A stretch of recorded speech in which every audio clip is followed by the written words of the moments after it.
ए साहेबासनी वाट र काय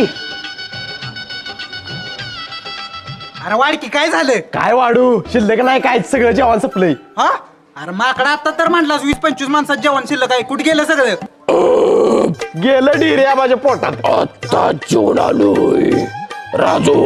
एक नंबर जेवण होतं बघ. तर मी घरातनं वाईच खाऊन आलो होतो, नाहीतर अजून वाईच खाल्लं असतो. तरी बरं अजून लवकर आलायसा, नाहीतर सगळी पंगत उपाशी गेली असती. काय ना खान जावा जावा. आता जेवण आलोय. पाठीवर शिरा भात खाऊन आलोय. अरे राजू कशात थांबलंय? वाडा की जेवायला. साहेब मेनू काय आहे? अरे मेनू सोड, काय का असं ना भुका लागली त्या. वाडा साहेब एक प्रॉब्लेम झालाय. काय जेवण थंड झालंय? असू दे, एवढा वेळ झालाय म्हणलं थंड होणारच की. वाडा थंड झालेला नाही, मग संपलंय.